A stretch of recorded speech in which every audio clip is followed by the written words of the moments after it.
Well, good afternoon, everybody, and welcome once again to the United Regional Chambers Weekly Update. We try and bring you some interesting guests and some interesting subjects. This week, I'm very proud to bring back on the show Mr. John Bates. John Bates is known as the job guy. He helps the miserably employed and those looking for a new career. Mr. Bates, welcome to the show. Thanks, Jack. It's good to be back. So, tell us, first off, I know all about you, but please tell my friends on video here all about John Bates. Okay. Well, I'm a private career coach. My career started actually quite by accident. I made a transition from retail into career management. Worked for the largest career management firm in the world for about 7 years. And probably one of the greatest career pieces of luck that ever happened is one of my responsibilities was to do workshops with the clients who had hired my firm to do career management. Most of them were executives. Therefore, most of them were hiring managers. And I got a chance to pull together people in groups of maybe 8, 10, 12, and just brainstorm with them what they look for when they hired people. And every step of the way, what did they ask in interviews? What did they look for in resumes? And so on and so forth. And over the course of time, I had 4,000 people go through that program. And I saw certain patterns develop in terms of things that led to success, things that led maybe less success. And one of the interesting dynamics was because most people that hire career coaches actually are working, they're just not happy. I had opportunities to actually debrief both sides of real interviews. I would have a client come in and say, hey, I just had an interview. And of course, I knew they had an interview and I already knew how they did. And when I heard them explain their experience, it was really interesting how the job seeker side and the hiring manager side could be so different in the same conversation, right? And I built a whole practice on really not so much working with job seekers from their point of view, but really more helping them to see themselves through the company's point of view so that they could learn how to tailor their response more effectively. And so for the last 20 years, I've had my own practice, working with two types of people, either people who are adrift in their career, they know it's not right where they are, they want someplace else to go that's better, or people that have been failing in the job search and maybe need help with a resume or interviewing or networking or whatever. Well, you know, in this day and age right now, it seems like it's a very turbulent job market out there. What are you seeing? You know, it's interesting. You know, I've been using the word turbulent myself, and I think probably more accurately non-turbulent is what the problem is. Because of some interesting statistics, unemployment rates really are pretty consistent. I mean, they're very close to what our definition of full employment would be here. Layoffs are actually below average. And one of the most interesting statistics is that the workforce participation rate, which is the number of people that could be working that are, is 5% less than normal, which means there are 13 million less job seekers out there than a typical market would suggest. So my takeaway from all this is that what I found, having gone through both the Great Recession and COVID downturns, I mean, this is nothing like those markets, but what both those markets had that this market also has is uncertainty. Employers do not like that. They do not like not knowing, not having money to spend because interest rates are not what they should be. They don't like being unsure about the impact this tariffs or international trade is going to have. They don't like being unsure about the impact of artificial intelligence on how they're going to conduct their business. And so there's a tendency for them to circle the wagons and do nothing.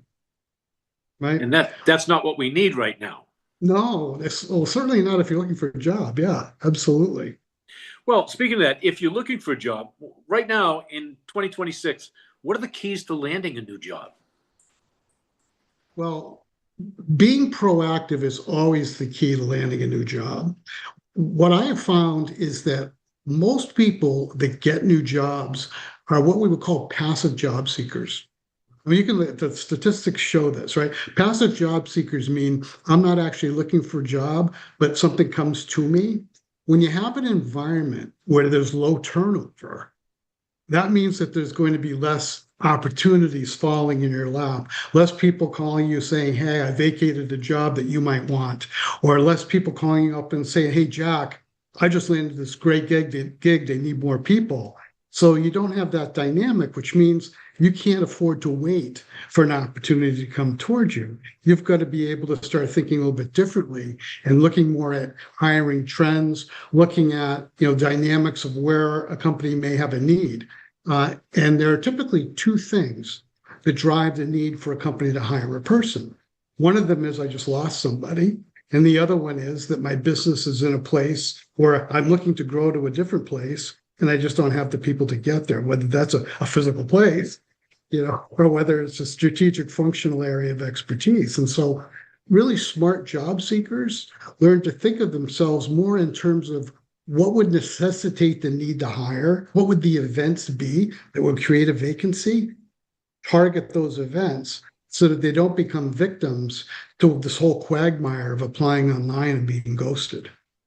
Well, that was going to be one of my next questions. I hear a lot of complaints that, applicants are being ghosted by employers. Is that a trend, or is that because AI is looking at their applications? What are your thoughts? It's a massive trend both ways. Depending on the statistics, the companies blame employees just as much as, candidates, as much as candidates blame the employers. Certainly, a lot of it has to do with artificial intelligence. It's always been a game. Ever since the innovation with online job postings with Monster and Hot Jobs, you probably remember all those, right? The more sophisticated technology becomes, the more it becomes a matter of, can I game my resume in a way that the computer's going to match it so that humans are going to see it, right? And more, the problem with AI is a lot of candidates are using it to write the resume, which means that the companies are getting a lot of resumes that look an awful lot alike. Yeah. And so they're raising the stakes in terms of how are we going to be able to filter out as many people as we can. The other thing that's really interesting is that there was a survey done last year. I forget exactly who did it, but it showed that 70% of employers admitted to putting what are called ghost jobs online. A ghost job is a job that does not exist. Okay. 70%. And what is the purpose of that? Well, companies may want to build inventory of talent, right? They may have an internal candidate, but they may have a policy that says we have to post all of our positions, even though we know who we're going to hire. They may want to look healthier than they are to potential customers or investors. They may want employees to think that they're bending over backwards to find them help when they're really not. There's a lot of nefarious reasons. And I'm not saying that all companies are nefarious. No. Well, with applicants out there looking for so many jobs, how important do you feel, and what advice would you give for somebody doing a little research on that company before they put their resume in? So as you said a minute ago, they can kind of tailor their resume to the job. Research can be very important, particularly because obviously you can come up with nuances and ways that maybe you could present yourself a little bit better. I'd say the more important thing though, Jack, and I've known you for a long time and I know you're going to drink the Kool-Aid on this, is connections. Yeah. It is. Computers are going to knock out 75% of applicants. They're designed to. That's their purpose. Yep. The average number of applicants for a position now is about 240, 250. Let's just say I want to meet 25 people. That means I got to come up with a way to get rid of 90% of these applicants. Yeah. If there's a human connection, that connection can get me past that computer, maybe even past the human filters, and get me into that top maybe 5 to 10%. Now, a lot of people say, well, why would someone do that? I know that the hidden job market is about going out and meeting people and having them connect us to hiring managers, but why would somebody that I don't know that well want to do that? And I always explain to people that most of the time that these connections are being made, it isn't to help the job seeker, it's to help the employer. Yes. Right. And so your job isn't to try to curry favor to get someone to try to introduce you. The job is to educate your network so when they see somebody has a need, they're vigorous advocates to help that person that they care about by introducing them to you. Yeah, and as you said, it's about connections. It is. It's about the people that you know and the people that can introduce you. Well, are there ways workers can protect themselves today from becoming unemployed? I'll tell you, this is massively important. One of the things, if people were to ask me, what is the single most important piece of career advice you could ever give to anybody, it's to do what I call an annual career health check. And what basically all that is asking yourself, if I had to find a job today, what would it be and how well do I fit? Right. And going out and just looking, I'm using air quotes here, right? Going out and looking for a job, you're able to determine, is there still demand in my field? If there is, what skills do that hiring side need to know that I have so that I can make sure that I don't, that my skill set doesn't over time gravitate away from where the demand is, because that's the killer. When you get to be mid-career and you go out and look at a job and you realize that the tools that you use are 3 generations old, you're competing against people that are using tools that everybody uses now. Why Yeah. would an employer go back and teach that, right? Yeah. Well, we talked a minute about AI, and AI seems to be disrupting the job market. Should workers feel threatened by AI? Some workers should feel threatened by AI. Yeah. It's interesting that probably the people that are safest from the risk of AI are people with hands-on jobs. People in the trades, people that, in engineering, people in healthcare, teachers, first responders, people like that. You're not going to, at least not for a while, we're not at the point where they're greatly at risk, right? But you get some other roles like customer service is probably the biggest, right? Where, that can be, a lot of that stuff can be handled, but Yeah. anything repetitive, administrative tasks, bookkeeping and payroll, things like that. If you're in one of those kinds of fields, you really need to think about it and try to get ahead of it, because those are the ones that are going to be most impacted. Now, on the other side of it, there's going to be a whole bunch of new jobs, just like there was when the internet became a thing, 25 years ago, right? There's going to be new jobs about, AI ethics and how do we create an AI interface that regular people like you and me can use, right? So that aren't programmers, right? Right. And so there's going to be user experience things, and there's going to be all kinds of new jobs, and smart people are going to be kind of focusing on that. Now, the other thing to bear in mind is even fields like human resources, finance, marketing, those backbone functions within companies, they have an obligation to understand AI too.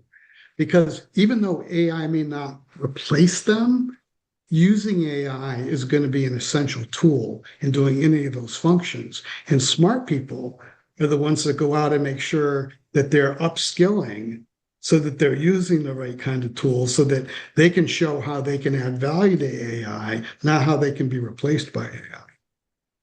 Well, since we're on the subject of AI, is it smart to use AI in a job search? Mostly smart. You know, Okay. yeah, yeah. I mean, I use it. Yeah, AI is great for. I mean, I'm a big thing of trends. I mean, we've talked about trends a couple times already, and sort of staying ahead of the job market, and where are the jobs being created? What are the skills that are going to be needed in those jobs? AI is like great. It could take you months to do a job search that AI can, or a search for research that AI can do for you in just a few minutes, right? It's good for helping you to maybe match your keywords, right? So you see a job nowadays, you can actually upload a job and compare your resume, right? But there's pitfalls to AI as well because it's not a human, Right. right? And AI has a tendency to do a good job matching literally, where in the real world, maybe the match isn't what the match is, right? That's right. That's right. Right. And AI doesn't use words the same as you and I do. If you're using AI, in my experience, anyways, you've got to go in and put and not critique it, but you got to change it to make it sound like it's coming from you and not from a computer. Well, that's exactly it. I mean, because it's going to create the same. If you have 10 people applying for the same 10 jobs with basically the same background, AI is going to do 10 resumes that are the same, right? Right. And probably the biggest keys when you get into the human part of job search, which would be primarily interviewing, but also networking, is chemistry and listening. And AI cannot help us with the chemistry because you have to go in and read the room. And if you do a good job listening, you need to be able to adapt and create a conversation. And AI has no way of anticipating where a conversation may go midstream and give you that intel, right? So you're going in with a canned speech. Right. The Right. conversation takes a left-hand turn, and you're like, what? Oh, what do I do now? Just like sometimes you get on, one of those robocall, customer service calls, and they're reading from a script. And if you ask them a question off the script, it's like, oh, wait a minute. Yes. Let's go back to the script. Yes. Yes. Now, I got kind of a controversial question that, I've asked a couple of HR people, how important is it today to have a degree, a college degree? Probably less important than it has been. There are certain degrees, obviously, you need to have. You can't be a lawyer without a JD. You can't be a doctor without an MD equivalent, right? So there's those kinds of things, right? But I've always been a big believer. I have a lot of clients that have no degree, okay, lots, okay? And most of them are professionals that when you look at the job posting, years and years and years, it would require a degree, but they got jobs anyway, right? Yeah. But they just did it because they got known by whoever hired them outside of the process that required a degree, right? I mean, it's the same a lot of times with professional certifications. Human resources, and I love human resource people, okay? But they are not experts on things outside of human resources, right? So if they're looking to hire an IT person or a finance person, they're very limited normally in terms of their ability to differentiate between a really great one and just an okay one, right? And so things like degrees and certifications give some peace of mind, knowing that someone's at least gone through the rigor of achieving a credential in those areas. Now, if you asked me this question 10 years ago, I would think that they were much more important, right? But nowadays, because things are changing so quickly, if you go to a 4-year program in college, probably the things that you've learned in your first 2 years may not even be applicable anymore. That's how fast things are changing, right? Yeah. And so what you're seeing is a trend more towards certifications and actually portfolios. I posted something yesterday on LinkedIn, and I found very interesting that Gen Z, the youngest generation, is having a really hard time getting jobs because there are actually 29% fewer jobs at entry level than there were a few years ago, right?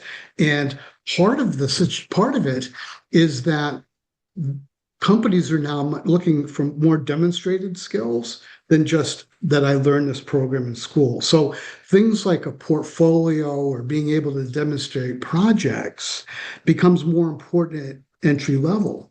Now, for years and years, you and I and anybody probably after entry level would already have those because we're not entry level. I mean, we've got work product. We can show and talk about work product. Normally, when entry level people were brought in, we didn't expect work product, right? They're entry level. Now they do, right?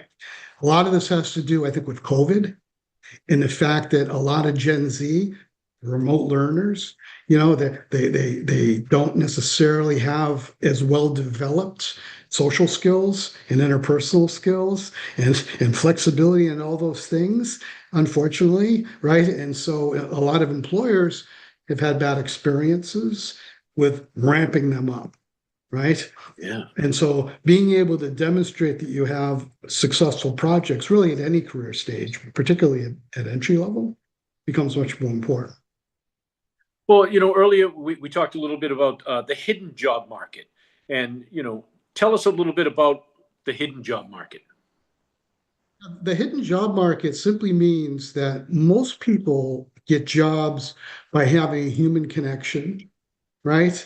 So a human connection to connect them to an opportunity. Now, the most obvious definition is a company is looking for someone, they just haven't publicized it. Okay. So to some extent, that's hidden. But the true essence of the hidden job market isn't even at that stage. It's an earlier stage where an organization says, hey, we need more hands on deck. And somehow a job seeker is connected to that, right? And they're able to get on board before the position's created, or at least be the chosen one before the competition is created. Right. Right. So that's really the essence of the hidden job market.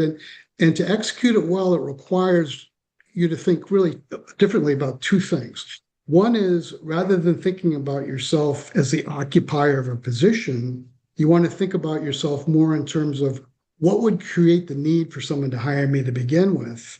And let me make sure that I'm looking for that and that I'm educating my network to connect me to that. And secondly, let me build a network of people that are likely to hear those pain points.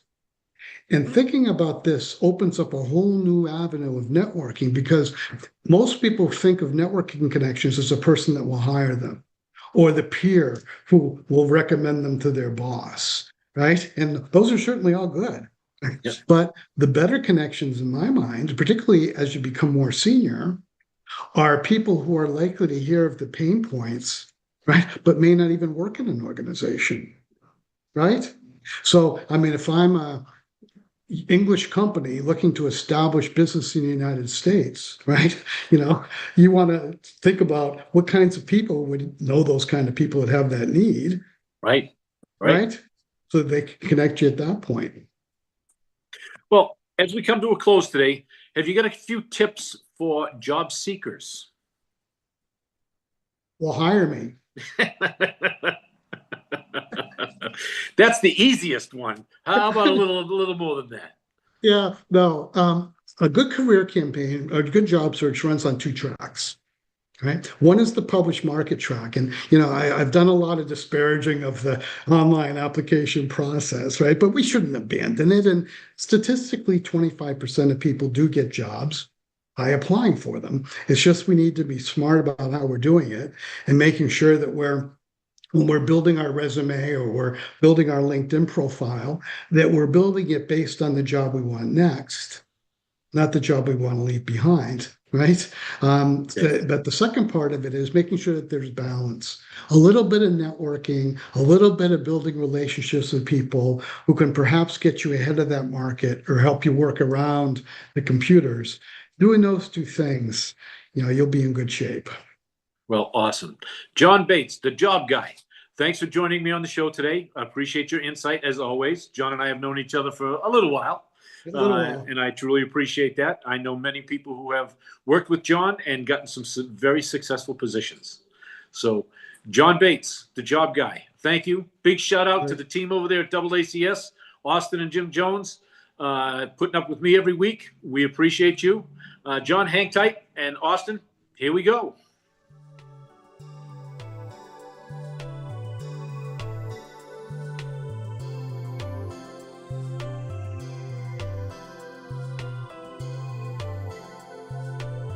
So, Jack, you said this is on radio too?